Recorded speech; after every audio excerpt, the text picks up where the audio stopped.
اللهم صل على محمد وآل محمد.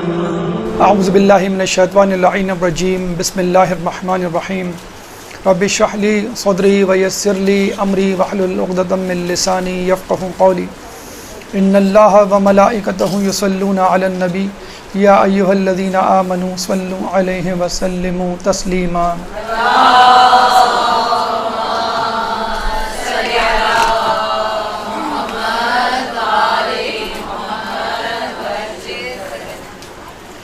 جیسا کہ آپ کو معلوم ہے آج سے چند دن بعد انشاءاللہ عید قرباں عید الاضحیٰ ہمارے ساتھ ہوگی، اور اس دن ہم سنت ابراہیمی پر عمل کرتے ہوئے جانوروں کی قربانی دیں گے، اور اس کے ساتھ ساتھ حج جیسا فریضہ انجام دیا جا رہا ہوگا، جہاں پہ سنت ابراہیمی پر مشتمل مناسک کو وہ خوش نصیب لوگ انجام دے رہے ہوں گے کہ جن کے نام اللہ تعالیٰ نے اپنے لوح اور کتاب میں لکھ لیے ہیں.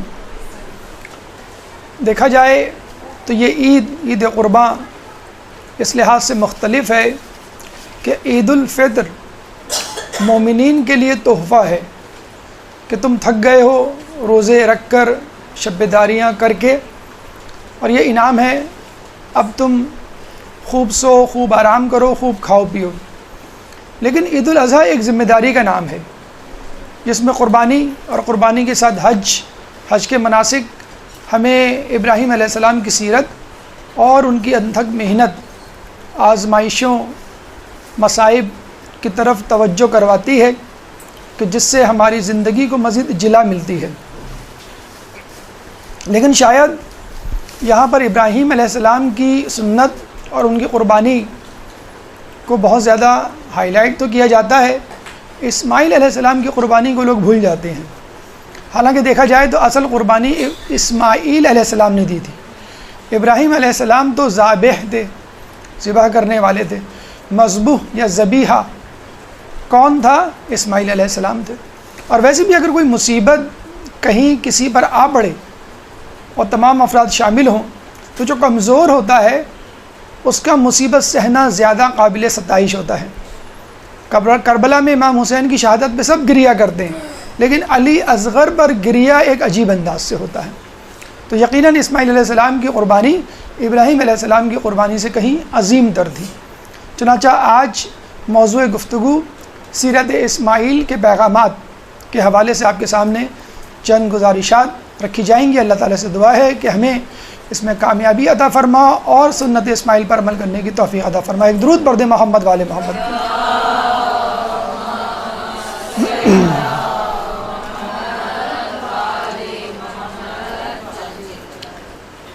سیرت اسماعیل سیرت ابراہیم کی طرح بہت سارے عجیب غریب موڑ نشیب و فراز لیے ہوئے ہے، اور ہر موڑ ایک پیغام دیتا ہوا نظر آتا ہے. سب سے پہلے حضرت اسماعیل کی پیدائش کو اگر لے لیجئے تو اللہ تعالیٰ سورہ صافات میں ابراہیم علیہ السلام کی دعا رب ہب لی من الصالحین کو بیان کر کے فوراً اس کی قبولیت کا عندیہ دیتا ہے اور فرماتا ہے فبشرناہ بغلام حلیم. ابراہیم علیہ السلام دعا کرتے ہیں رب حب لی من الصالحین، اے اللہ مجھے صالحین میں سے ایک صالح بیٹا عطا فرما. اور اللہ فوراً فرماتا ہے فبشرناہ بغلام حلیم، ہم انہیں خوشخبری دیتے ہیں کہ ایک حلیم بیٹے، حلیم غلام کی. یہاں پہ اندازہ ہو جانا چاہیے کہ جب ہم دعا مانگیں اولاد کی تو یہ نہ کہیں کہ خوبصورت سا بیٹا عطا فرما، بلکہ ایک صالح اولاد عطا فرما. غلام عربی میں لڑکے کو کہتے ہیں، جیسے انگلش میں ایک ورڈ استعمال ہوتا ہے لیڈ، LAD لیڈ. بوائے زیادہ کامن ہے، LAD لیڈ ان کامن ہے. تو اسی طرح عربی زبان میں غلام کا لفظ بہت زیادہ مستعمل نہیں، لیکن یہ اس لڑکے کو کہا جاتا ہے جس کی عمر 10 سے 16 سال کے درمیان ہو، یعنی بلوغت سے پہلے، یا بلوغت سے پہلے ہر لڑکے کو غلام کہا جاتا ہے۔ چنانچہ اللہ تعالیٰ جب یہ کہتا ہے فَبَشَّرْنَاهُ بِغُلَامٍ حَلِيمٍ، ہم تمہیں بشارت دیتے ہیں ایک حلیم غلام کی، تو اس کا مطلب کیا ہوا؟ جو بھی بچہ ہوگا وہ غلامی یعنی نوجوانی کی عمر تک پہنچے گا۔ فارسی میں اس ایج گروپ کو 10 to 16 ایج گروپ کو، بلوغت سے پہلے کے گروپ کو نوجوانی کہتے ہیں۔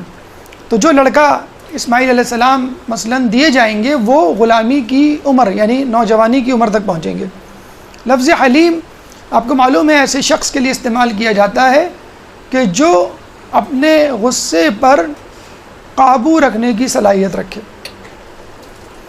لیکن حلیم کے ایک معنی یہ بھی ہے کہ ایک شخص قدرت رکھتے ہوئے کسی کام کو اس کے وقت سے پہلے انجام نہ دے۔ عموماً یہ صفت حلیم بزرگوں میں، بڑوں میں زیادہ پائی جاتی ہے، بچوں میں کم۔ آپ نے دیکھا ہوگا کہ اگر کوئی راز کی بات بتائی جائے تو بچے فوراً اگل دیتے ہیں۔ آپ برتھ ڈے کا گفٹ لے کر آئیں گھر میں کسی کے لیے اور کہیں بچے کو بیٹا بتانا مت، اور وہ برتھ ڈے سے پہلے بتا دیتا ہے۔ یا امی کہتی تھی بیٹا بتانا مت، ابو کو میں شاپنگ کرنے گئی تھی اور بیٹا جو ہے وہ بتا دیتا ہے۔ تو وقت سے پہلے اللہ کے لیے لفظ حلیم کی صفت قرآن میں کئی مرتبہ 15 مرتبہ آئی ہے، اور اللہ تعالیٰ بھی قدرت رکھنے کے باوجود کاموں کو ان سے پہلے انجام نہیں دیتا، حالانکہ دے سکتا ہے۔ مثلاً گناہ گاروں کو سزا، مہلت دیتا ہے، وہ ہم سب کو مہلت دیتا ہے کہ ہم توبہ کر لیں اور رجوع کر لیں۔ لفظ حلیم اللہ تعالیٰ کے لیے قرآن میں 15 مرتبہ آیا ہے۔ ایک مرتبہ ابراہیم علیہ السلام کے لیے، ایک مرتبہ اسماعیل علیہ السلام کے لیے، 2 مرتبہ ابراہیم علیہ السلام کے لیے، ایک مرتبہ اسماعیل اور ایک مرتبہ شعیب علیہ السلام کے لیے۔ ابراہیم علیہ السلام اور شعیب علیہ السلام کے لیے حلیم کا لفظ استعمال ہوا ہے، اور بلا شبہ ایک قدر و منزلت کی بات ہے، لیکن حضرت اسماعیل علیہ السلام کے لیے جو لفظ حلیم استعمال ہوا ہے اس کا استعمال قدر قابل ستائش تر ہے بنسبت ابراہیم اور شعیب کے، کیونکہ وہ سن و سال کے تھے، بزرگ تھے، نبی تھے، اور یہ ابھی پیدا بھی نہیں ہوئے کہ اللہ تعالیٰ نے ان کو حلیم کا لقب دے دیا کہ جو بیٹا پیدا ہوگا وہ حلیم۔ وقت سے پہلے اگر کسی کی صفت گنوا دی جائے تو اس کا مطلب ہے بدرجہ اولا اس میں موجود ہے، اور اگر اللہ گنوائے، اللہ بتلائے، تو اس کا مطلب ہے جو القاب لوگوں میں مشہور ہو جائیں ان کی ایک الگ بات ہے، اور جو لقب خود اللہ دے چاہے اس کی صفت کا ظہور نہ ہو، اس کا مطلب ہے وہ بدرجہ عدم اس میں وہ موجود ہے۔ ابراہیم علیہ السلام کو نہ صرف اسماعیل علیہ السلام جیسی اولاد عطا ہوئی بڑھاپے میں، بلکہ اسحاق علیہ السلام بھی عطا ہوئے۔ اللہ تعالیٰ نے ابراہیم علیہ السلام کے اس شکر کو سورہ ابراہیم قرآن کا 14واں سورہ آیت نمبر 39 میں اس طرح فرمایا ہے، الحمدللہ الذی وہب لی علی الکبر اسماعیل و اسحاق ان ربی لسمیع الدعاء، کہ اللہ کا شکر ہے کہ جس نے مجھے اس بزرگی میں، اس ضعیفی میں اسماعیل اور اسحاق عطا کیے، بے شک میرا رب بہت سننے والا ہے۔ یہ دونوں اولادیں ابراہیم علیہ السلام کی نہایت بڑھاپے میں حاصل ہوئی تھیں۔ ابراہیم علیہ السلام کی شادی بی بی سارہ سے 37 سال کی عمر میں، 37 ایئرس کی عمر میں ہوئی تھی۔ پیغمبر لاحج کی بیٹی تھی بی بی سارہ، نہایت متمول، مثل ختیجہ کہ ساری دولت انہوں نے ابراہیم علیہ السلام کے حوالے کر دی تھی، اور ابراہیم علیہ السلام نے ساری دولت مہمان نوازی اور لوگوں کی خدمت میں لٹا دی تھی۔ سیدنا ابراہیم کے حوالے سے جب ہم نے گفتگو کی تھی تو آپ کو بتلایا تھا کہ جب ابراہیم علیہ السلام بی بی سارہ کے ساتھ عراق سے فلسطین ہجرت کر رہے تھے تو راستے میں مصر کی حکومت بڑھی، جہاں کے بادشاہ نے بی بی سارہ کے ساتھ دست درازی کی کوشش کی، معجزاتی طور پر اس کے ہاتھ پر فالج کا حملہ ہوا 3 مرتبہ، اور وہ سمجھ گیا کہ یہ نبی ہیں اور اللہ کی مدد ان کے ساتھ ہے۔ چنانچہ اس نے معافی مانگی اور اپنی کنیز بی بی ہاجرہ کو بی بی سارہ کو ہبہ کر دیا۔ اب یہ 3 افراد ہو گئے، اور یہ تینوں افراد جو ہے وہ فلسطین میں آ کر آباد ہوئے۔ ابراہیم علیہ السلام کی عمر 98 سال تک پہنچ گئی اور ان کی کوئی اولاد نہیں ہوئی، تو انہوں نے بی بی سارہ سے کہا کہ اگر تم اپنی کنیز مجھے ہبہ کر دو اور میں اس سے شادی کر لوں تو شاید میری اولاد ہو جائے۔ تو انہوں نے اپنی کنیز بی بی ہاجرہ کو انہیں ہبہ کر دیا، اور 99 سال کی عمر میں ان کی اولاد ہوئی حضرت اسماعیل علیہ السلام۔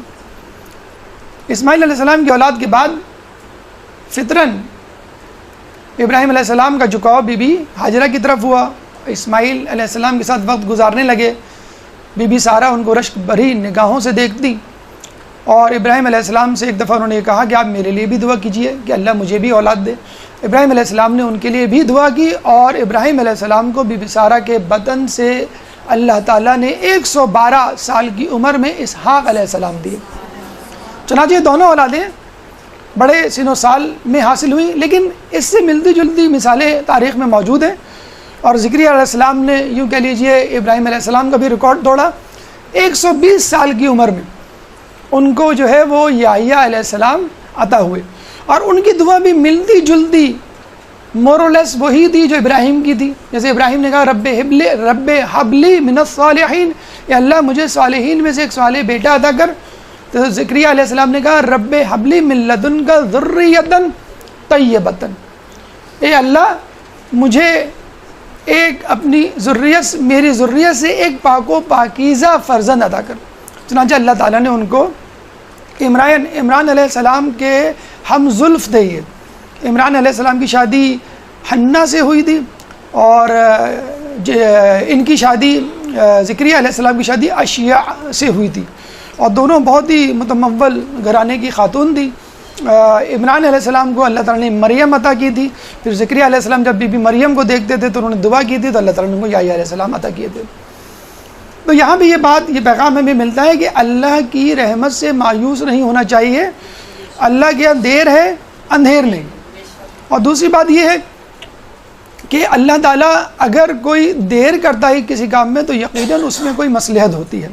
ایک پیغام ڈرتے ڈرتے ہم یہ بھی کہہ سکتے ہیں کہ اگر اولاد نہ ہو اور واقعی کوئی جینوئن پرابلم ہو تو عورت کو اپنے شوہر کو دوسری شادی کی اجازت دے دینی چاہیے۔ اس کی حمایت میں بہت زیادہ نہیں کہیں گے، پتھراؤ کا خطرہ ہے، ایک درود پڑھ دیں محمد والی اللہم صلی علی محمد۔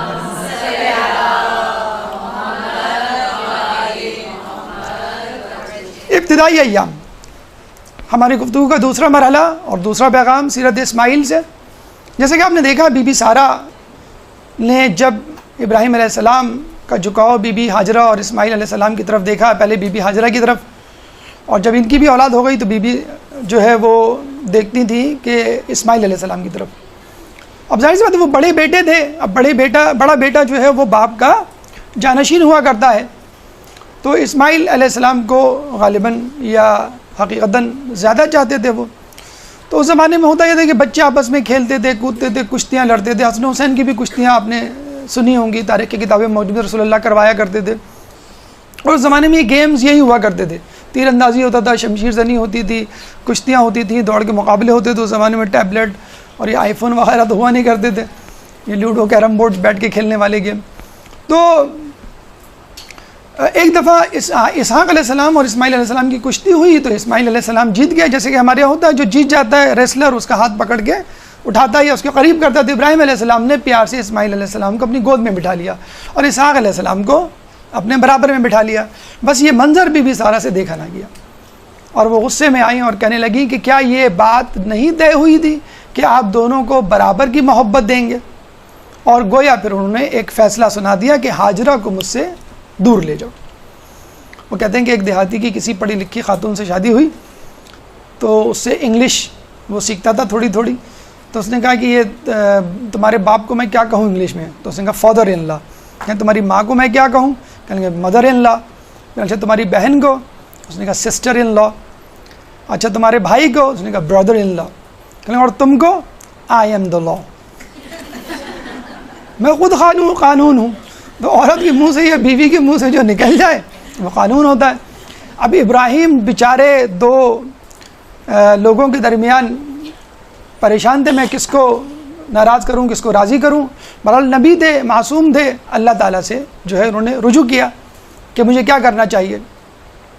تو یہاں پہ ایک پیغام جو ہمیں ملتا ہے کہ یاد رکھ لیجئے جو ناکام لوگ ہوتے ہیں ان کی زندگی میں پریشانیاں تو آتی ہیں، لیکن جو کامیاب لوگ ہوتے ہیں ان کی زندگی میں ناکام لوگوں سے زیادہ پریشانیاں آتی ہیں۔ اور یہ پریشانیاں دوسروں کی پیدا کردہ ہوتی ہیں، اس لیے غیر متوقع ہوتی ہیں۔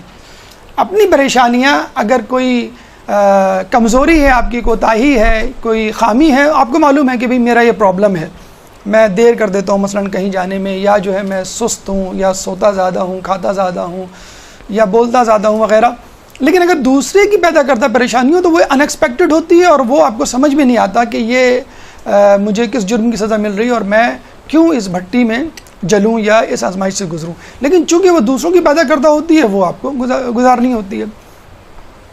تو جب ابراہیم علیہ السلام نے اللہ سے مشورہ دیا تو اللہ تعالیٰ نے ایک جملہ کہا، اصل میں وہ جملہ اتنا امپورٹنٹ ہے، وہ کہنا بھی ضروری ہے، قصص الانبیاء میں موجود ہے، آپ چاہیں تو جا کے پڑھ لیے گا، میرا اس میں کوئی عمل دخل نہیں ہے۔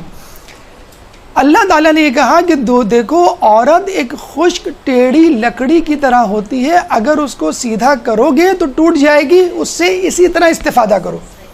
اچھا، کچھ لوگوں نے روایت اس طرح بنا لی کہ عورت بی بی حوا چونکہ آدم علیہ السلام کی پسلی سے ہوئی تھی اس لیے عورت کو اگر سیدھا کیا جائے تو وہ یہ ایسا نہیں ہے۔ بہرحال یہ اللہ تعالیٰ کی طرف سے جو ہے حدیث قدسی کہہ لیجیے وہ ہمیں ملتی ہے۔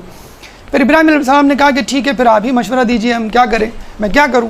تو اللہ تعالیٰ نے کہا کہ تم وادی مکہ جاؤ کہ جہاں پہ میں نے انسانوں کے لیے اپنی سب سے پہلی عبادت گاہ آدم علیہ السلام سے بنوائی تھی۔ بس یہاں سے ابراہیم علیہ السلام کا سفر بی بی ہاجر اور اسماعیل کے ساتھ مکہ کی طرف شروع ہوتا ہے۔ یہاں سے ہمیں ابراہیم علیہ السلام اسماعیل علیہ السلام کے حوالے سے تیسرا سبق ملتا ہے۔ ایک درود پڑھ دے محمد والے محمد۔ اللہم صلی اللہ علیہ وسلم۔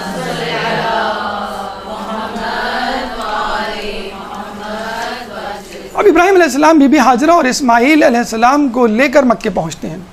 جب مکے پہنچتے ہیں تو گھوپ اندھیرا، صحرا، گرمی، نہ آدم نہ آدمزاد، نہ پانی نہ سبزہ، نہ مونس و غمخوار، کچھ بھی نہیں، بس یہ تین افراد۔ ابراہیم علیہ السلام کو تو شاید کسی حد تک معرفت ہوگی، لیکن بی بی ہاجرہ کے لیے تو بالکل سب کچھ نہیں آتا۔ فلسطین جیسا علاقہ، سرسبز، شاداب، ٹھنڈا پہاڑی علاقہ، اور کہاں مکے کی تپتی ہوئی دھوپ۔ اچھا، وہاں اس وقت خانہ کعبہ موجود نہیں تھا، تو کچھ بھی نہیں تھا سمجھ لیجئے۔ زائرین حجاج اکرام کبھی کوئی احتمال نہیں تھا کہ شاید وہ آ جائیں، کبھی وقفے سے تو کوئی بقائے حیات کا آسرا ہو جائے۔ بی بی ہاجرہ نے جب یہ دیکھا تو ابراہیم علیہ السلام کو کہا کہ آپ ہمیں کہاں چھوڑے جا رہے ہیں؟ نہ پانی ہے، نہ سبزہ ہے، نہ دودھ دینے والے حیوان ہیں، نہ کوئی غمخوار، نہ مونس، کچھ بھی تو نہیں ہے یہاں پہ۔ ابراہیم علیہ السلام نے بس ایک جملہ کہا کہ مجھے خدا نے یہ حکم دیا ہے۔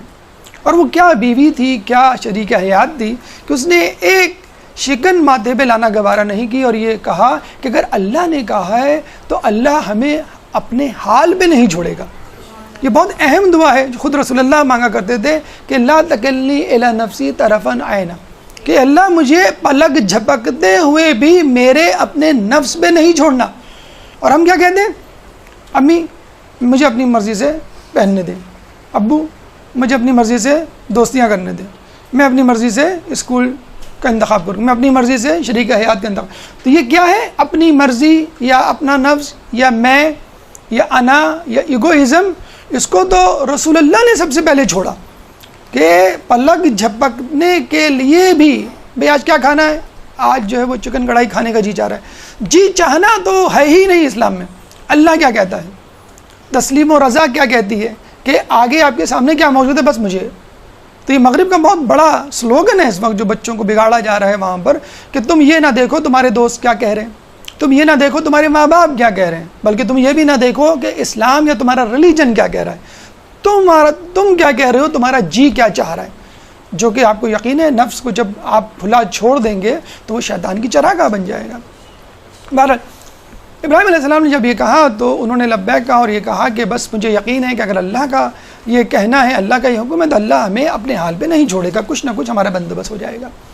ابراہیم علیہ السلام یوں سمجھ لیجیے نم آنکھوں سے جو ہے وہ گزرتے ہیں، اور جب ٹیلہ ذی طوا، وہ سمجھ لیں مکے کی آخری حد، جیسے کراچی کا ٹول پلازا ہے، یہاں جا کر کراچی ختم ہو جاتا ہے، اب تو سنا شاید بڑھ گیا ہے، تو وہاں جا کر انہوں نے پیچھے دیکھا اور دعا کی اللہ تعالیٰ سے، ربنا انی اسکنت من ذریتی بواد غیر ذی زرع عند بیتک المحرم۔ کیا کہا؟ ربنا انی اسکنت، اے اللہ، اے ہمارے رب، میں نے اپنی ذریت میں سے چند لوگوں کو یہاں چھوڑا، من ذریتی، کہاں پہ چھوڑا؟ بے وادن غیر ذی زرع، ایسی وادی میں جو غیر زراعت پذیر ہے، بنجر ہے۔ پھر فوراً ان کو خیال آیا، گویا ارے اللہ کا گھر بھی تو یہاں ہے، عند بیتک المحرم، تیرے محترم گھر میں۔ یعنی ایک اندیشہ انسانی ہے کہ میں آیا یہاں تو کچھ بھی نہیں، کھانے پینے کا سامان، او یاد آیا یہ تو آپ کا گھر بھی تو ہے۔ دیکھیں آپ کے گھر میں کوئی مہمان آ جائے اور گھر میں کچھ بھی نہ ہو تو آپ گھبرا جاتے ہیں نا، تو پڑوس میں پوچھواتے ہیں، محلے میں دیکھتے ہیں، کسی کو فون کرتے ہیں، ٹیک اوے منگا لیتے ہیں، کچھ بھی کہ بھئی نہیں مہمان آیا گھر میں کچھ نہیں ہے لیکن کچھ نہ کچھ جو ہے وہ چاہیے۔ تو یہ ممکن ہی نہیں ہے کہ اگر کچھ نہیں ہے تو اللہ بندوبست نہ کر سکے۔ اللہ جب خالق کائنات ہے، سبزہ، حیوان، انسان، فرشتے، جن، ملائک سب اس کے ہاتھ میں، تو اللہ کوئی بندوبست کر دے گا۔ تو چنانچہ انہوں نے جو ہے وہ اس بات پر جو ہے کمر کس لی کہ مجھے یہاں رہنا ہے، اللہ تعالیٰ ہماری حفاظت کرے گا۔ اس کے بعد ابراہیم علیہ السلام نے ایک اور دعا کی۔ کیا دعا کی ابراہیم علیہ السلام نے؟ دیکھیے ہماری اولاد جب باہر جاتی ہے ہم کیا دعا کرتے ہیں؟ اللہ تعالیٰ اس کو بہترین تعلیم سے آراستہ کر، اس کو خوشحال بنا، دیار غیر میں کوئی مصیبت نہ ہو، بیٹی کو ودا کرتے ہیں کوئی تکلیف نہ ہو، ہمیشہ خوش رہے۔ ابراہیم علیہ السلام اپنی اولاد کو، اپنی ذریت کو جب وہاں چھوڑتے ہیں تو کیا دعا کرتے ہیں؟ رب اجعلنی مقیم الصلاۃ ومن ذریتی ربنا وتقبل دعا ربنا اغفر لی ولوالدی وللمؤمنین یوم یقوم الحساب۔ سورہ ابراہیم 14واں سورہ آیت نمبر 41 اور 41۔ تو رب اجعلنی مقیم الصلاۃ، اے اللہ مجھے نماز قائم کرنے والا بنا، ومن ذریتی، میری ذریت میں سے، ربنا وتقبل دعا، اور اللہ ہماری دعاؤں کو قبول فرما، ربنا اغفر لی ولوالدی، اے اللہ میری مغفرت فرما اور میری اولاد کی، وللمؤمنین یوم یقوم الحساب، اور مومنین کی بھی یوم حساب کے دن۔ اس میں کوئی خوشحالی کا تذکرہ نہیں، کوئی صحت کا تذکرہ نہیں، نہ روپے پیسے کا تذکرہ ہے، فقط یہ ہے کہ نماز قائم کرنے والا بنا اور ہماری مغفرت فرما۔ اچھا آپ یہ کہہ سکتے ہیں بھائی اور عبادات کا تذکرہ کیوں نہیں کیا؟ تو بھائی نماز مومن کی معراج ہے، عبادت سب سے افضل عبادت ہے، نماز پڑھ لی تو گویا تمام عبادتوں کا جو ہے وہ مان رکھ لیا۔ گناہوں سے پرہیز کی کوئی دعا کیوں نہیں مانگی؟ ان الصلاۃ تنہی عن الفحشاء والمنکر، بے شک نماز برائیوں سے روک دی، تو نماز کی دعا کر لی تو آپ نے تمام چیزوں کی دعا کر لی۔ بہرحال یہاں پہ آگے ہمیں ایک سبق ملتا ہے کہ انسان اگر ہجرت کرے تو خدا کے لیے کرے، تبلیغ دین کے لیے، ایمان کو بچانے کے لیے کرے۔ دیکھیں آپ نے بہت سنا ہوگا کہ لوگ جو ہے کراچی سے میلبورن جا رہے ہیں، وینکوور جا رہے ہیں اور ٹورنٹو جا رہے ہیں، لیکن ابھی سنا کوئی میلبورن سے کراچی آ رہا ہو؟ میں کراچی آنا چاہتا ہوں آسٹریلیا سے، پاکستان کے، پاگل ہوئے ہو؟ تمہاری عقل ماری گئی ہے؟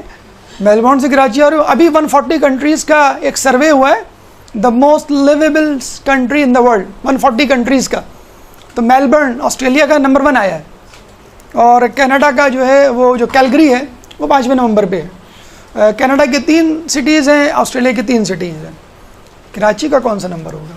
ہم جہاں بھی پوچھتے ہیں لوگ کہتے ہیں سر یہ بتائیں کتنوں کا سروے ہوا تھا؟ ہم نے کہا 140، بس قریب ہوگا 140 میں، 134واں نمبر ہے، 134 کراچی جہاں ہم رہ رہے ہیں۔ ہمارے دوست ہیں کیلگری میں، بہت تڑپتے ہیں، بہت فون کرتے ہیں، میں کراچی آنا چاہتا ہوں، میں کراچی آنا چاہتا ہوں۔ ہم نے فوراً ویب سائٹ جہاں پہ یہ نیوز پڑھی تھی ان کو ای میل کر دی کہ بھئی ہمارا کراچی جہاں تم آنا چاہتے ہو 134 نمبر پہ ہے اور تمہارا کیلگری نمبر 5 ہے، اب بولو۔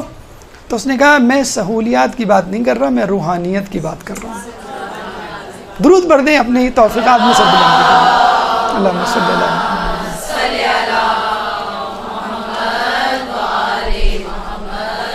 یقیناً سہولیات کے اعتبار سے ہم بہت پیچھے ہیں، بہت پیچھے ہیں، اور اس میں ہمیں کوئی شرمندگی نہیں، کیونکہ اس میں ہمارا کوئی قصور نہیں ہے، ہماری گورنمنٹ کا قصور ہے۔ روحانیت میں ہم یقیناً آگے ہوں گے، ٹاپ 10 میں یقیناً ہوں گے، ہمیں پورا یقین ہے، کیونکہ ایران عراق کے بعد بہترین عزاداری اگر کہیں ہوتی ہے تو وہ کراچی میں ہوتی ہے۔ تو سہولیات کے اعتبار سے ٹھیک ہے، لیکن روحانیت کے اعتبار سے لوگ کتنا سوچتے ہیں کہیں مائیگریٹ کرنے کو، اسٹیٹس کے حوالے سے، تعلیم کے حوالے سے، دنیاوی جہلال کے حوالے سے، لیکن دینداری کے حوالے سے بہت کم لوگوں کو۔ ہاں آتے ہیں گھبراتے ہوئے باہر ممالک سے کراچی، کیوں؟ بچیاں بڑی ہو رہی ہیں، یا لڑکا بڑا ہو گیا۔ بھی لڑکا بڑا ہو گیا تو کیا ہوا کہ لڑکی ڈھونڈنے آئے اس کے لیے کراچی یا پاکستان۔ تو بہرحال روحانیت، مذہبیات اور اقدار کے حوالے سے ہم کہیں گے ہمارا کراچی، ہمارا پاکستان بہت بلندر، ہمیں اس بے فخر ہے۔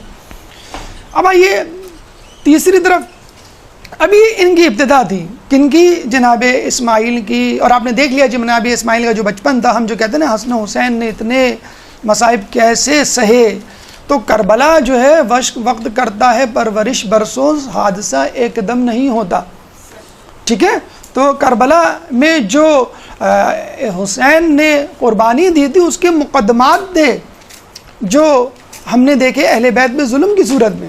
مولا کائنات کے اوپر ظلم ہوئے، آپ بی بی سیدہ پہ ظلم ہوئے، اور اپنی آنکھوں سے دیکھے، بچپن سے دیکھے، تو ان کو عادت تھی مصائب سہنے کی. تو اسماعیل علیہ السلام نے بچپن سے مصائب اور آزمائشیں دیکھ لی تھی، اب ان کو عادت تھی مصائب سہنے کی.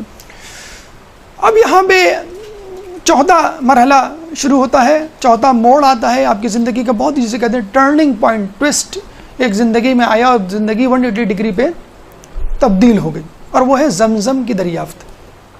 صبح ہوئی، گرمی ہوئی، شدت بڑھی، حرارت ہوئی، بھوک پیاس نے آ لیا، بچہ تڑپنے لگا، اسماعیل علیہ السلام ایڑیاں رگڑنے لگے، اور بی بی ہاجرہ جو ہے وہ پانی کی تلاش میں نکلی.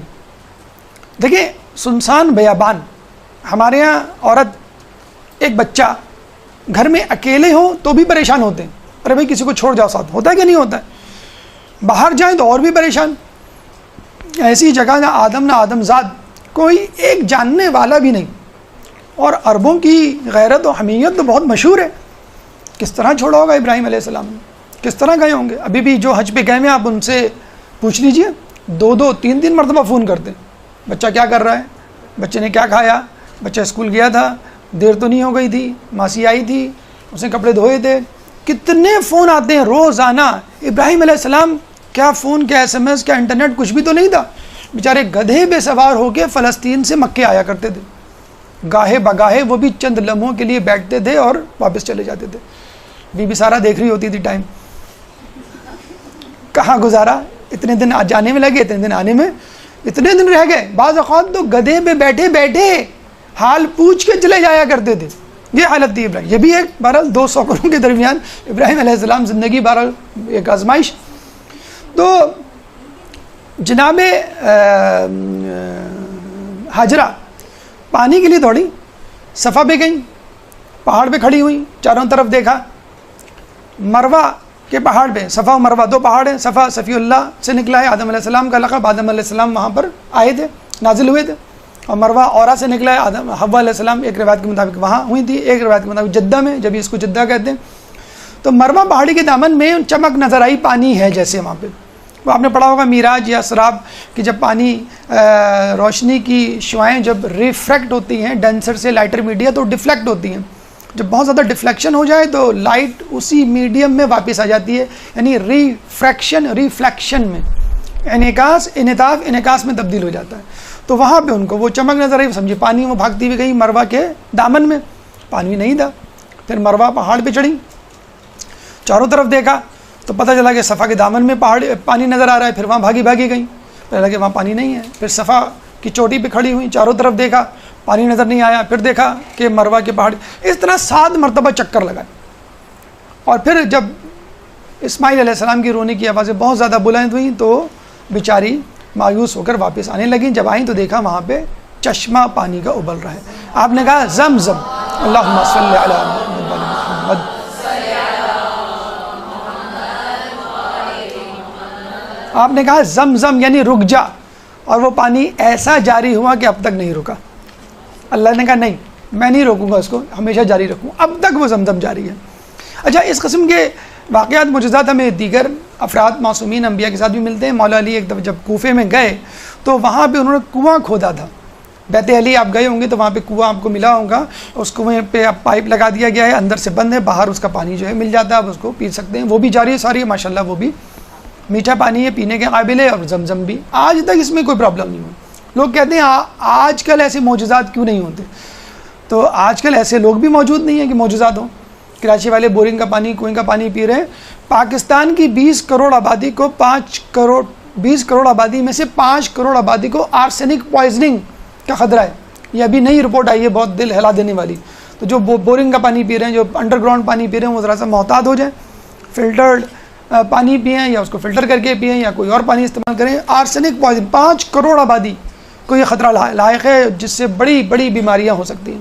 بہرحال ایک وظیفہ ہم نے سنا ہے، پڑھا نہیں ہے، لیکن بہرحال لگ یہی رہا ہے کہ کام کر جائے گا. آپ بھی استعمال کر لیجئے کہ پانی پینے سے پہلے سورہ فاتحہ کا اس پہ دم کیجئے اور اس کو خضر علیہ السلام کو ہدیہ کر دیجئے. خضر علیہ السلام کی حکومت پانی پر ہے، تو انشاءاللہ اس پانی سے آپ کو کوئی عارضہ لاحق نہیں ہوگا. ایک درود پڑھ دیں محمد والے محمد.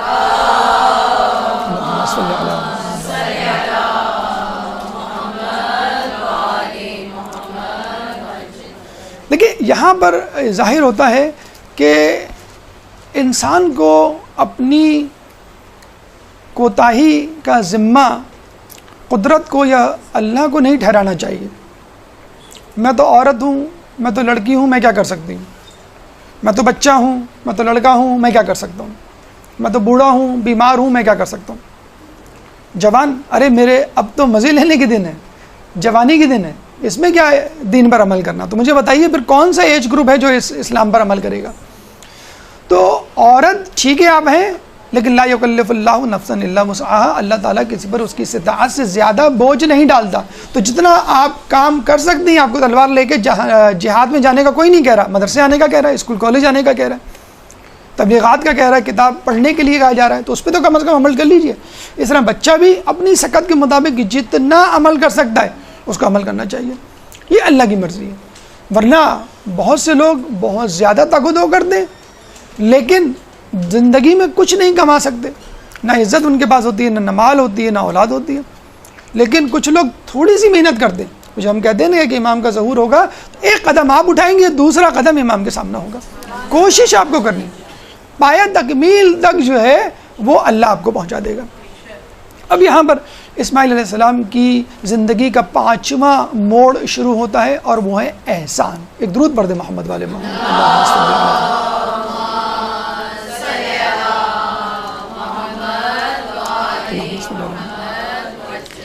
اسماعیل علیہ السلام، اچھا جب لوگوں نے دیکھا یہاں پانی ہے، پرندے آ گئے ہیں، گھیرا دار رہے ہیں اور اوپر اڑ رہے ہیں، تو لوگ پرندوں کو دیکھ کر وہاں اس جگہ پہنچ جایا کرتے تھے جہاں پہ ان کے جھنڈ ہوا کرتے تھے.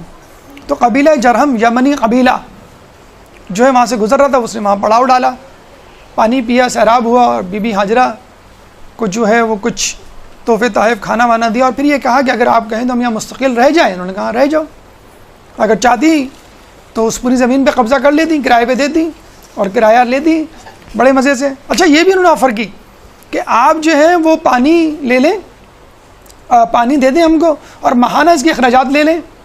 یہ بھی ایک آفر دی، بڑے آرام سے قبول کر سکتے. ہمارے یہاں 2 پراپرٹی ہوں، 2 گھر ہوں، کیا کرتے ہیں، گھر میں رہتے ہیں، گھر جو ہے کرائے پہ دے دیتے. اللہ اللہ خیر صلی اللہ. ہمارے ایک دوست جو ہیں وہ دبئی گئے، ان کا لفٹ کا کاروبار تھا، جس بلڈنگ میں رہتے تھے ہائی رائز بلڈنگ تھی، خراب ہوئی، اس کی لفٹ ٹھیک کر دی، دوسری مرتبہ خراب ہوئی، پھر ٹھیک کر دی، کوئی پیسے نہیں لیے. انہوں نے کہا بس ٹھیک ہے، ہم آج سے آپ کے گھر کا کرایہ بھی نہیں لیں گے. تو اب وہ دبئی میں فری رہ رہے ہیں. تو بہرحال اسماعیل علیہ السلام جو ہے وہ ان سے جب کہا کہ انہوں نے آفر قبول نہیں کیا، کہ نہیں پانی تو اللہ کی طرف سے ہے، ہمیں بھی ایسے اللہ نے دیا ہے، یہ ہماری طرف سے آپ کو بالکل عام ہے، فری ہے، کوئی اس میں لینے کی بات نہیں ہے. تو روزانہ کام کاج پہ جاتے تھے. اچھا اس زمانے میں کوئی جاب واب کا مسئلہ تو ہوتا نہیں تھا کہ منتھلی بیسس پہ ایک جاب ہو جائے، بالکل سی وی دیں، اور بالکل روزانہ کی بنیاد پہ باہر نکلنا پڑتا تھا اور کام کی تلاش میں جانا پڑتا تھا. کبھی مویشی چرایا کرتے تھے، کبھی جو ہے وہ شکار کیا کرتے تھے. اس طرح جو ہے وہ اپنی گزر بسر جو ہے وہ کیا کرتے تھے. تو یہاں یہ کہنے کا مقصد ہے کہ اہل بیت اور اہل بیت کے ماننے والے، انبیاء اور انبیاء کے چاہنے والے پانی کو اور ضروریات زندگی کو ہمیشہ عام کرتے ہیں، اس کی ذخیرہ اندوزی نہیں کرتے. جنگ صفین میں جب مولا کائنات کا اور ان کے ساتھیوں کا قبضہ ہوا فرات پہ، تو کیا کیا انہوں نے، خود بھی استعمال کیا اور دشمن کی فوجوں کو بھی سیراب کیا. لیکن جب حاکم شام کے لوگوں کا قبضہ ہوا تو بس اپنی فوج کو سیراب کیا، مولا کی فوج کو انکار کر دیا. پھر مولا کے لوگوں نے حملہ کر کے اس کو چھڑوایا اور پھر بعد میں اپنے پاس رکھا تاکہ دونوں کو پانی ملتا رہے. کربلا میں کیا ہوا، جب تک مولا حسین کے پاس دریا کا پانی تھا آپ سبوں کو سیراب کرتے تھے، دشمن کی فوجوں اور فوجوں کے جانوروں تک کو سیراب کرتے تھے. لیکن جب پانی بند ہوا، ان کے قبضے میں گیا، تو انہوں نے مولا کی فوجوں کو، امام مظلوم کی فوج کو سیراب کرنا بند کر دیا. خلیفہ سویم کو جب باغیوں نے گھیرا تو پانی کس نے پہنچایا، حسن و حسین نے، مولا علی کے کہنے پر. بھیگا ہوا کپڑا جو وہ اندر پھینک دیا کرتے تھے، اس کو نچوڑ کے جو وہ پانی کے قطرے حلق میں ٹپکایا کرتے تھے، اور اس سے جو ہے ان کی سانس اور زندگی کی آس جو ہے وہ باقی تھی. لیکن یہاں پہ کیا ہو رہا ہے؟ یہاں پہ پانی پہ جھگڑا ہو رہا ہے. جو ہم دیکھتے ہیں نا کراچی 134 رینک پہ آنے کے باوجود، موسٹ کرپٹ کنٹری ہونے کے باوجود پاکستان خبروں میں رہتا ہے. کیوں خبروں میں رہتا ہے؟ یہاں پہ ہمارے پاس پانی ہے، اور پانی بھی کون سا؟ گرم پانی. کینیڈا، امریکہ، یورپ، آسٹریلیا وغیرہ کی طرح سرد پانی نہیں جو فروزن ہو جاتا ہے سردیوں میں 6 مہینے، اور پانی کے جہاز نہیں چل سکتے. یہاں کارگو شپ سال بھر چلتے ہیں کیماڑی پہ اور پورٹ قاسم میں اور گوادر میں، اس لیے امپورٹنٹ لوکیشن ہے ہماری. تو یہاں پہ جو پانی ہے اس کے لیے تگدو ہو رہی ہے. اس کے لیے رشیا آیا تھا 1970s 80s میں یہاں پر حملہ کرنے کے لیے، اور اس پانی پہ قبضہ کرنے کے لیے. آئندہ ہونے والی جنگ پانی ہی پر ہوگی. تو پانی ہمارے، اچھا چلیں یہ تو غیروں کی بات، انڈیا کی بات لے لیں مثلاً، وہ پانی بند کر دیتا ہے جب سیلاب آتا ہے تو چھوڑتا ہے، یعنی یا تو بند کرتا ہے یا پھر چھوڑ دیتا ہے کہ سیلاب آ جائے. لیکن خود ہم کیا کر رہے ہیں؟ صوبے آپس میں لڑ رہے ہیں ڈیمز بنانے پر، اور لوگ ہم کو کہہ رہے ہیں ڈیم فول. یہ لوگ اس قابل ہی نہیں ہے کہ یہ ترقی کریں. جب ایک دوسرے سے پانی پہ آپ لڑتے رہیں گے، ایک دوسرے پہ شک کریں گے، اعتماد کریں گے، امریکہ اور یورپ سے اعتماد کی بھیک مانگیں گے کہ ہمیں امداد نہیں اعتماد چاہیے، تو پہلے آپ اعتماد بین صوبین پیدا کریں نا، انٹرا پروونشنل ایک ٹرسٹ پیدا کریں، تب آپ کہیں جا کے ترقی کریں گے. بہرحال یہ وہ احسان تھا جو اسماعیل علیہ السلام نے کیا. حل جزاء الاحسان الا الاحسان. اگر احسان کا بدلہ احسان ہے، اور وہ احسان کا بدلہ بندوں سے نہ ملے، انسانوں سے نہ ملے، یا اس پہ جس پہ کیا ہے، تو اللہ تعالیٰ اس کا احسان دیتا ہے، اور وہ اللہ تعالیٰ کے ہاں قیامت کے لیے کے دن تک کے لیے محفوظ ہے. اب آئیے یہ دیکھتے ہیں کہ جب پانی نکلا، آبادی ہوئی، مویشی جمع ہوئے اور شہر آباد ہوا، تو بی بی ہاجرہ اسماعیل علیہ السلام کے راحت کے دن شروع ہوئے. لیکن جسے کہتے ہیں نا کہ جب دانت ہوتے ہیں تو چنے نہیں ہوتے، جب چنے ہوتے ہیں تو دانت نہیں ہوتے. تو بی بی ہاجرہ کے جب راحت کے دن شروع ہوئے تو اسی وقت اللہ تعالیٰ نے ان کو اپنے پاس بلا لیا، اور وہ جسے کہتے ہیں کہ اسماعیل علیہ السلام کا صحرا نہ دیکھ سکیں یا اچھے دن نہیں دیکھ سکیں. اسماعیل علیہ السلام نے ان کو جو ہے اپنی میزاب رحمت خانہ کعبہ کے قریبی دفن کر دیا. باپ ان کے تھے نہیں، فلسطین میں تھے. اب جو ہے وہ ماں بھی جدا ہو گئی. تو یہ حالات اسماعیل علیہ السلام نے بچپن میں دیکھے. اب وہ یکا یک بالکل جیسے کہتے ہیں کہ بالکل تنہا تھے، کوئی ساتھی نہ تھا. تو لوگوں نے ان سے شادی کی درخواست کی، بھئی آپ شادی کر لیں، نہ آپ کے باپ آپ کے ساتھ ہیں، نہ ماں ساتھ ہیں، نہ کوئی بہن بھائی ہے آپ کا. تو انہوں نے قبیلہ جرہم کی عورت سے شادی کی. قبیلہ جرہم کے لوگوں نے ان کو فری ہینڈ دیا تھا، آپ کی مرضی، آپ جس عورت سے چاہیں شادی کریں. دیکھیں یہ ہوتا ہے تقویٰ، یہ ہوتا ہے اخلاق کا معیار، کہ کوئی شخص جو ہے وہ انکار، بلکہ ہر شخص یہ چاہتا تھا کہ یہ ہمارے قبیلے، ہمارے خاندان کی بیٹی یا لڑکی لے لیں. چنانچہ انہوں نے ایک لڑکی سامہ سے کا جو ہے وہ انتخاب کیا اور اس کے ساتھ رہنے لگے. اس دوران ابراہیم علیہ السلام جو ہے وہ آئے اور دیکھا کہ اسماعیل علیہ السلام جو ہے وہ وہاں پر موجود نہیں ہے، اور ایک عورت موجود ہے ان کے گھر میں.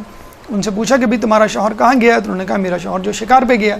اور جب سامہ سے پوچھا کہ تمہارا شوہر کیسا ہے، تمہاری کیسی گزر بسر ہو رہی ہے، تو سامہ نے جو ہے وہ شکوے شکایت کرنی شروع کر دی، شوہر کی برائیاں کرنی شروع کر دی. تو ابراہیم علیہ السلام نے جب یہ تمام رودات سنی تو جاتے ہوئے کہا کہ اپنے شوہر کو کہنا کہ اپنی چوکھٹ بدل لے، اپنے گھر کی چوکھٹ بدل لے. جب یہ چلے گئے تو سامہ نے جو ہے اس بد اخلاق بیوی نے جناب اسماعیل سے تمام رودات کو بتائی اور کہا کہ ایسا ایسا ہوا تھا، ایسا شخص آیا. تو اس نے جاتے ہوئے یہ کہا ہے کہ اپنی چوکھٹ بدل لینا. تو اسماعیل علیہ السلام نے اس سامہ عورت کو طلاق دے دی. پھر بعد میں جو ہے وہ دوسری شادی کی اسی قبیلے سے، اور الحمدللہ وہ بیوی بہت ہی با اخلاق تھی. ابراہیم علیہ السلام چند مہینے کے بعد دوبارہ آئے تو دیکھا ایک دوسری عورت ہے، اور پوچھا کہ تم کون ہو؟ تو اس نے کہا کہ میں اسماعیل کی بیوی ہوں. کہا وہ کہاں گئے؟ کہ شکار پہ گئے. کہ کیسی گزر بسر ہو رہی ہے؟ تو اس نے بہت تعریف کی. حالانکہ دن نہیں بدلے تھے، بہت زیادہ تبدیلی نہیں آئی تھی کسی حوالے سے، لیکن اس نے بہت تعریف کی اور کہا کہ اللہ کا شکر ہے کہ بہت اچھی گزر رہی ہے. تو ابراہیم علیہ السلام نے جاتے ہوئے کہا کہ تم اپنے شوہر کو کہنا جب واپس آئے کہ ایک شخص آیا تھا، اس نے کہا کہ تم اپنی گھر کی چوکھٹ کی حفاظت کرنا اور اس کا احترام کرنا. اب یہاں پہ ہمیں ایک میسج ملتا ہے، وہ یہ ملتا ہے کہ اگر بیوی اچھی ہو تو نہ صرف یہ کہ اس سے محبت کی جائے بلکہ اس کا احترام کیا جاتا ہے، کہ احترام بزرگوں کا کیا جاتا ہے. لیکن اگر قابل قدر شخصیت بیوی کی صورت میں موجود ہو تو اس کا احترام کرنا چاہیے. چنانچہ اسماعیل علیہ السلام نے اپنی بیوی کی قدر و قیمت اور اس کی منزلت اور اس کا احترام پہلے سے زیادہ شروع کر دیا. ایک درود پڑھ دیں محمد والے محمد. صلی اللہ علیہ وسلم۔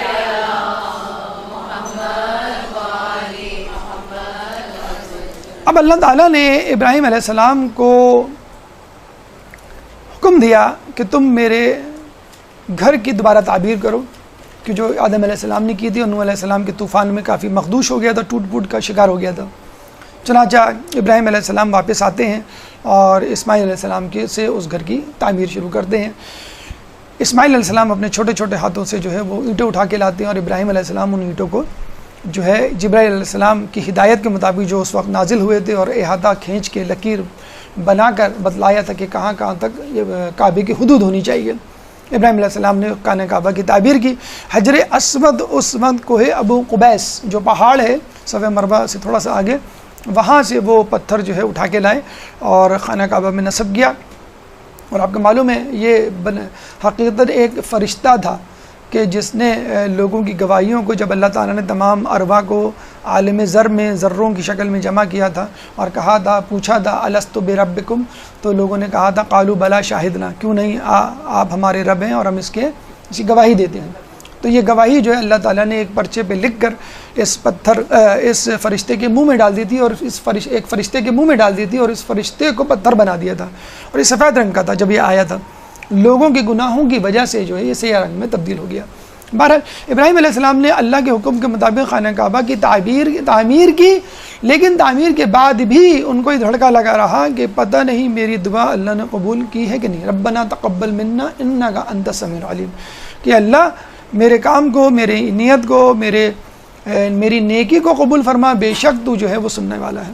یہاں ایک میسج ہمیں یہ ملتا ہے کہ نیکی کتنی بڑی کیوں نہ ہو، چاہے توفیق کی صورت میں حاصل ہو، لیکن ایک نیکی کا دھڑکا ہونا چاہیے کہ پتہ نہیں یہ نیکی یا یہ خلوص نیت قبول ہوگا کہ نہیں۔ مولا فرماتے ہیں کہ وہ نیکی جس کے بعد تمہیں تکبر ہو، اس سے بہتر وہ گناہ ہے جس کے بعد تمہیں شرمندگی ہو۔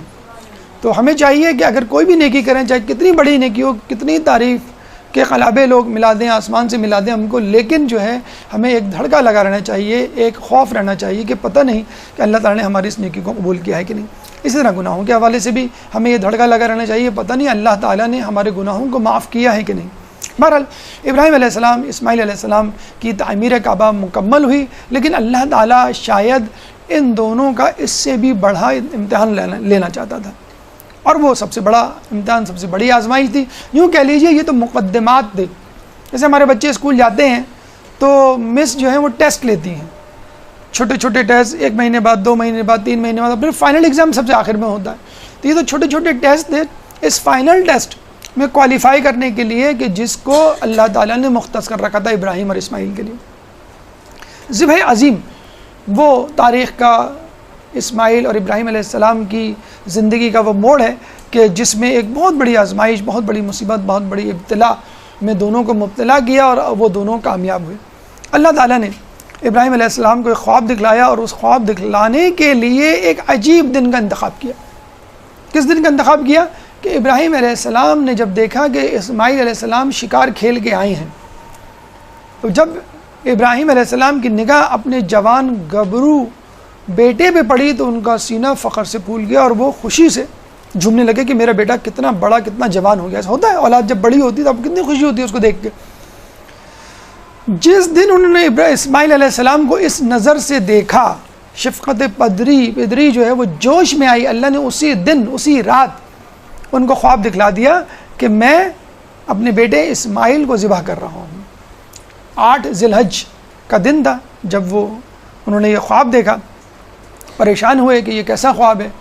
دوسرے دن، اسی لیے اس کو یوم تربیہ کہا جاتا ہے، دوسرے دن یعنی 9 ذی الحج کو پھر دوبارہ یہ خواب دیکھا۔ اب ان کو معرفت ہو گئی کہ ہاں اللہ تعالیٰ مجھ سے کچھ چاہتا ہے۔ اس دن کو یوم عرفات کہا جاتا ہے۔ تیسرے دن خواب دیکھا تو انہوں نے یہ تہیہ کر لیا، فیصلہ کر لیا کہ اب میں جو ہوں وہ اپنے بیٹے اسماعیل کو ذبح کروں گا۔ اب یہ جاتے ہیں اسماعیل علیہ السلام، ظاہر سی بات ہے ان کی مرضی بھی لینی تھی اسماعیل علیہ السلام کے پاس، اور کہتے ہیں کہ میں نے خواب دیکھا ہے، اور خواب یہ ہے کہ میں تمہیں ذبح کر رہا ہوں۔ تو اسماعیل علیہ السلام نے ایک فرما بردار بیٹے کو جو کرنا چاہیے تھا وہی کیا، اور وہی جواب دیا، بہت خوبصورت جواب دیا، جس کو قرآن نے سورہ صافات آیت نمبر 102 میں جو ہے وہ ضبط کیا ہے کہ ایک درود پڑھ دیں محمد والے محمد، اللہم صلی علی محمد۔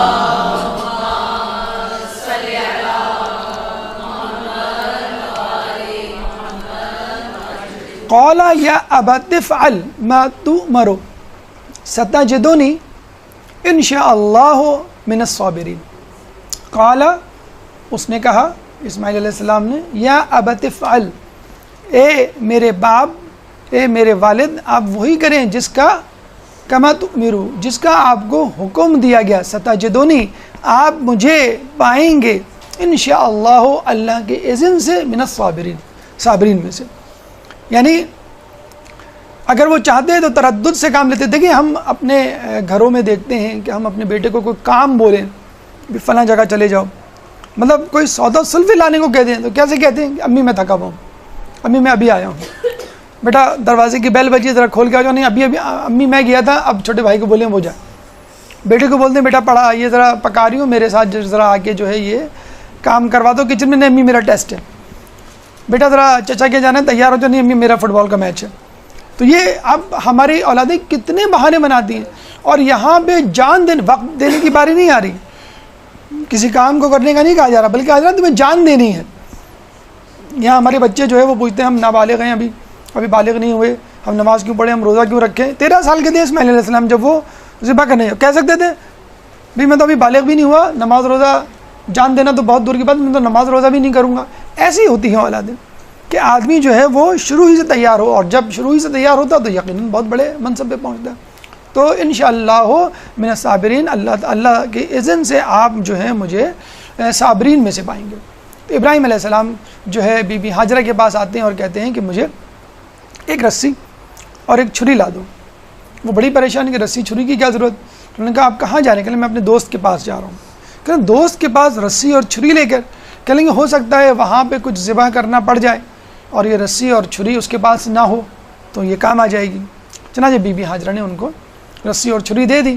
ابھی جب یہ دے کے نکلے تو شیطان نے، جیسے کہ اس نے دعویٰ کیا ہے، وعدہ کیا ہے اللہ سے کہ میں تیری صراط مستقیم پہ بیٹھوں گا، تو سب سے پہلے وہ بی بی ہاجرہ کو بہکانے کے لیے آیا اور کہا کہ تمہارا شوہر جو ہے وہ کیا کام کرنے جا رہا ہے، اپنے بیٹے کو قتل کرنے جا رہا ہے۔ تو اس نے کہا یہ ہو ہی نہیں سکتا کہ ایک باپ اپنے بیٹے کو قتل کرے، اور انہوں نے تو بڑی دعاؤں کے ساتھ اس عمر میں اسماعیل علیہ السلام کو پایا ہے، کہیں گے نہیں وہ قتل کر کے چھوڑیں گے کیونکہ انہیں اللہ نے حکم دیا ہے۔ یعنی شیطان یہ سمجھا کہ بی بی ہاجرہ کو شاید یقین نہیں آ رہا، تو میں یقین دلانے کے لیے بتلا دوں صاف صاف کہ اللہ نے کہا ہے، کہ اللہ نے کہا ہے تو پھر 1000 اسماعیل بھی میرے پاس ہوں تو میں قتل کرنے کے لیے، شہید کرنے کے لیے بھیج دوں۔ اب یہ جاتے ہیں ابراہیم علیہ السلام کے پاس، شیطان جاتا ہے ابراہیم علیہ السلام کے پاس اور کہتا ہے کہ تم یہ کیا حرکت کر رہے ہو؟ ابراہیم علیہ السلام نے کہا کہ مجھے خواب میں آیا ہے کہ میں اپنے بیٹے کو جو ہوں وہ ذبح کروں۔ تو کہا ہو سکتا ہے یہ شیطانی خواب ہو، کہ نہیں یہ شیطانی خواب نہیں، تو شیطان ہے۔ اور کہا کہ اگر مشرق سے لے کے مغرب تک تمام کے تمام افراد میرے بیٹے اسماعیل ہوں تو میں ان تمام کو اس طرح ذبح کر دوں۔ وہ ان سے بھی مایوس ہوا۔ بی بی ہاجرہ نے بھی کہتے ہیں اس کو کنکریاں ماری، اور ابراہیم علیہ السلام نے بھی شیطان کو کنکریاں ماری۔ اب یہ گیا اسماعیل علیہ السلام کے پاس، اور اسماعیل علیہ السلام کے پاس جا کے کہا کہ تمہارا باپ تمہارے ساتھ کیا کرنے جا رہا ہے، تم کو ذبح کرنے جا رہا ہے، تم کو جو ہے وہ قتل کرنے جا رہا ہے، تم جو ہے منع کر دو، تم جو ہے انکار کر دو۔ تو اسماعیل علیہ السلام نے کہا کہ اگر یہ اللہ کا حکم ہے تو میں اللہ کے لیے جان دینے کے لیے تیار ہوں۔ چنانچہ شیطان جو ہے وہ ہاتھ مل کر کفی افسوس مل کر چلا جاتا ہے۔ جہاں پر شیطان نے بی بی ہاجرہ کو بہکایا تھا، بہکانے کی ورغلانے کی کوشش کی تھی، آج اس مقام کو جمرہ وسطیٰ کہا جاتا ہے، جہاں پہ حاجی سب سے پہلے کنکریاں مارتے ہیں۔ پھر ابراہیم علیہ السلام کو جہاں بہکایا تھا اس کو ہم کہتے ہیں جمرہ اولا، جہاں پہ دوسرا ستون ہے اور وہاں پہ ہم کنکریاں مارتے ہیں۔ اور جہاں پہ اسماعیل علیہ السلام کو بہکایا تھا اور انہوں نے کنکریاں ماری تھیں اس کو کہتے ہیں جمرہ اخرى، کہ جہاں پر جو ہے وہ کنکریاں ماری جاتی ہیں۔ آج حاجی رمی کرتے ہیں یہاں پر۔ تو آپ یہ دیکھ لیجئے، پہلی بات تو یہ کہ آپ کو کبھی بھی اوور کانفیڈنس کا شکار نہیں ہونا چاہیے۔ اگر آپ یہ کہیں گے بھئی میں متقی پرہیزگار ہوں، میں باحجاب ہوں، میں بارش ہوں، میں نمازی پرہیزگار ہوں، تو یقین کیجئے کہ اللہ نے جو شیطان کو یہاں بھیجا ہے تو شیطان نے اللہ کو یہی کہا تھا کہ میں تیری صراط مستقیم پہ بیٹھوں گا، تو وہ نیک لوگوں ہی کے لیے تو آیا ہے کہ ان کا راستہ روکے۔ تو جب وہ نبی کے پیچھے پڑ سکتا ہے اور آخر وقت تک پیچھے پڑ سکتا ہے، خلیل اللہ کے پیچھے پڑ سکتا ہے، تو ہم جیسے عام افراد جو ہیں وہ کس گنتی میں شمار ہوتے ہیں؟ دوسری بات یہ ہے کہ آپ جتنا کچھ کر سکتے ہیں وہ کیجئے، جیسچر کے طور پہ، ٹوکن کے طور پہ، علامت کے طور پر، کہ اللہ کو احساس ہو جائے۔ کچھ لوگ کہتے ہیں نا کہ بھئی یہ آپ جب زیارت پڑھتے ہیں امام زمانہ کی تو کیا سر پہ ہاتھ رکھتے ہیں، قدم آگے بڑھاتے ہیں، تو اس کی کیا ضرورت ہے؟ بھئی اور زیارتوں میں آپ سیدھے سیدھے کھڑے رہتے ہیں کہ نہیں ہمیں ذرا جوش کیا کریں، جوش کا مظاہرہ کیا؟ بس سیدھے سیدھے کھڑے رہیں، جوش اپنے دل میں رکھیں گے، ضرورت تھوڑی دکھانا۔ کہیں گے دیکھیں جب آپ کمرے میں داخل ہوتے ہیں تو آپ کا بچہ جو جھولے میں ہوتا ہے، تھکے ہوئے ہوتے ہیں آپ، جیسے آپ کو دیکھ کے ایک دم سے لپکتا ہے آپ کی طرف، تو آپ سب کچھ بھول جاتے ہیں، فوراً اس کو گود میں لیتے ہیں، اس کے لپکنے کی وجہ سے گود میں لیتے ہیں۔ اگر وہ بیٹھا ہوا ہو خاموشی تو آپ خاموشی سے جب اپنی تھکن اتار چکے ہوں تب اس کو گود میں لیں گے۔ تو اگر آپ امام کے نام پر ایک دم سے تڑپیں گے، لپکیں گے، تو انشاءاللہ امام آپ کے لشکر میں، اپنے لشکر میں ضرور شامل کریں گے۔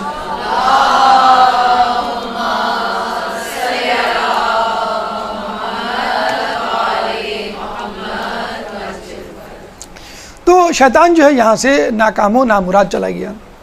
یہاں پہ آخری گفتگو کا آخری مرحلہ اسماعیل علیہ السلام کی وصیت۔ کیا وصیت دی؟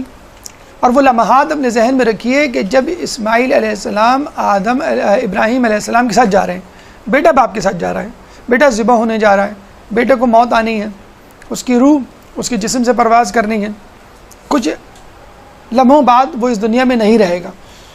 تو جس وقت جس دن آپ کو مرنا ہو، آپ کو بتلا دیا جائے کہ تمہیں اس دن اس وقت مرنا ہے، پھانسی ہوگی، قتل ہوگی، یا جس طرح بھی مرو گے، تو آپ کا وہ دن، وہ لمحہ کس طرح کا ہوگا؟ ہوش و حواس کھو بیٹھیں گے آپ، کوشش کریں گے کہ کسی طرح میں فرار ہو جاؤں، کس طرح جو ہے اپنے آپ کو بچا لوں۔ بڑے سکون سے وصیتیں کرتے ہیں، اور عجیب و غریب دانش اور حکمت پر مشتمل جو ہے وہ وصیتیں۔ پہلی وصیت کیا کرتے ہیں؟ وہ وصیت کرتے ہیں کہ بابا آپ میرا پیراہن اتار لیجئے گا تاکہ یہ خون آلودہ نہ ہو اور میری ماں کو کپڑے دھونے کی زحمت نہ ہو، اور خون کو دیکھ کر میری ماں کا دل نہ بھرائے۔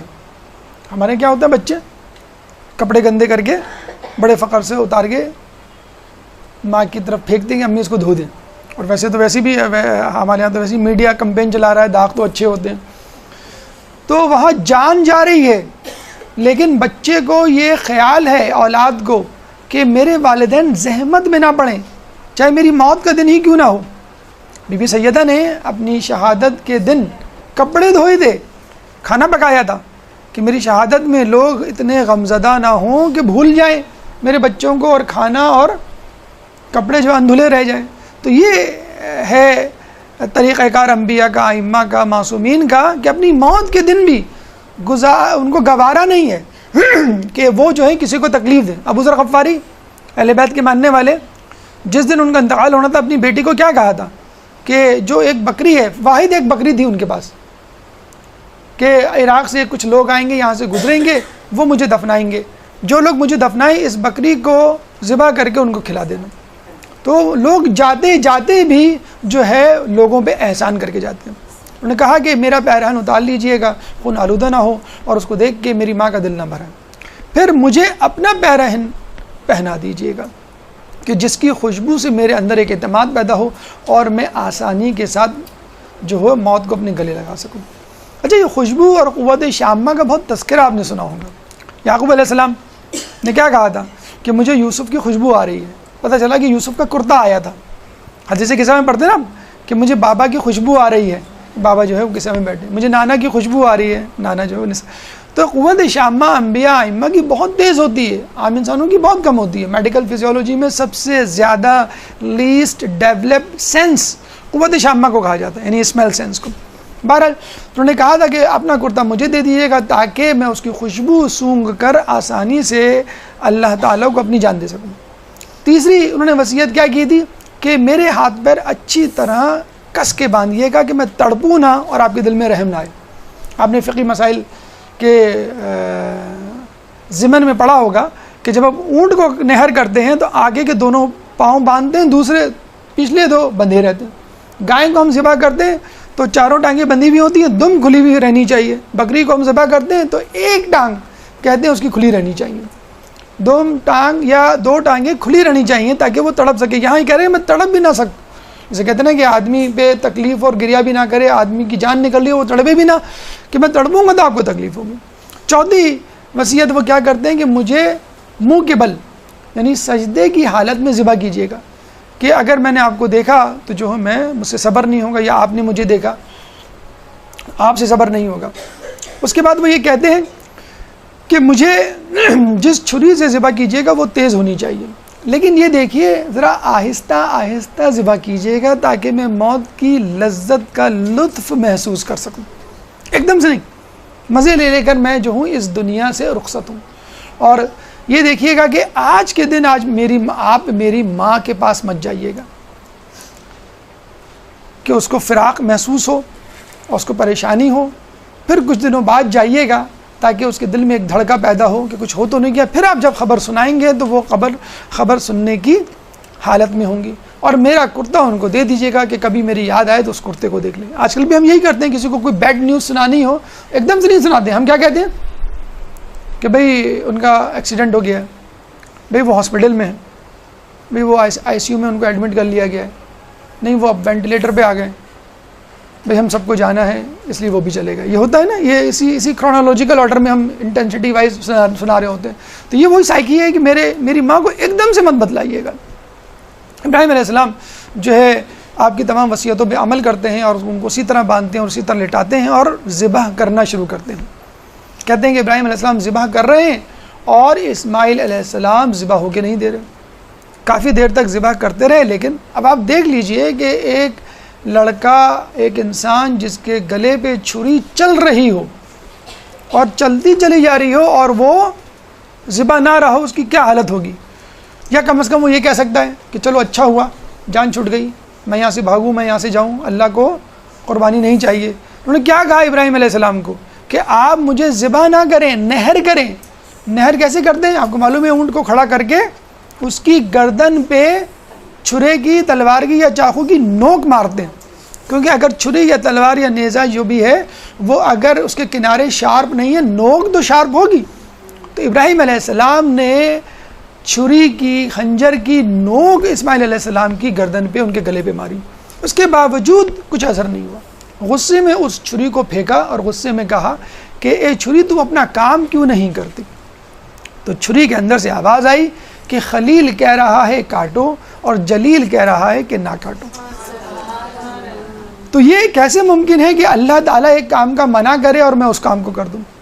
چنانچہ ندائے غیبی سے آواز آئی، اور جس کو ہم قرآن میں بھی پڑھتے ہیں صدقت الرؤیا انا کذالک نجزی المحسنین، کہ اے ابراہیم تم نے اپنا خواب سچ کر دکھایا. اور پھر اللہ فرماتے ہیں وَفَدَيْنَاهُ ذِبْحٍ عَظِيمٍ، اور ہم نے اس ذبح عظیم کا فدیہ دیا، یعنی فدیہ دے کر چھڑوا لیا.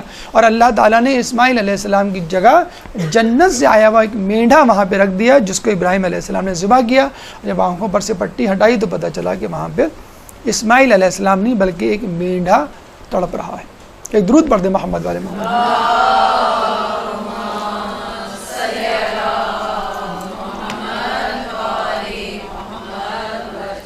یہاں پر آ کر ہم ابراہیم علیہ السلام کو مخاطب کر کے کہیں گے ابراہیم، جس علی کے شیعہ ہونے پر تم نے فخر کیا تھا، اس علی کے بیٹے اور اس کے بیٹے کے بیٹے نے کربلا میں جو قربانی دی، اگر تم دیکھ لیتے اش کر اٹھتے. ابراہیم تم نے فقط ایک بیٹے کی قربانی دی، یہاں حسین نے 72 لاشوں کو اللہ کی راہ میں قربان کیا. ارے تم نے تو اپنی آنکھوں پر پٹی باندھ لی تھی، یہاں پہ حسین کھلی آنکھوں سے علی اصغر کو ذبح ہوتے ہوئے دیکھ رہے ہیں. اور ابراہیم اسماعیل کے بعد تمہاری باری نہیں آئی، یہاں 72 لاشوں کے بعد خود حسین کو بھی ذبح ہونا پڑا. غریب سادہ و رنگی ہیں داستان حرم، ہے انتہا اس کی حسین ابتدا ہیں اسماعیل. کہتے ہیں علامہ اقبال نے جب یہ شعر لکھا تو اس شعر کو لکھنے سے پہلے لفظ غریب کا ترجمہ مفتی اعظم مصر سے پوچھوایا، تو مفتی اعظم مصر نے کہا کہ غریب اس کو کہتے ہیں کہ جو اپنے وطن میں نہ ہو، اور پھر نیچے ایک نوٹ لکھا کہ سب سے زیادہ غریب وہ ہوتا ہے جو اپنے قبیلے والوں سے اپنا تعارف کروائے اور قبیلے والے اس کو پہچان نہ پائیں۔ الا لعنۃ اللہ علی القوم الظالمین سیعلمون الذین ظلموا ای منقلب ینقلبون۔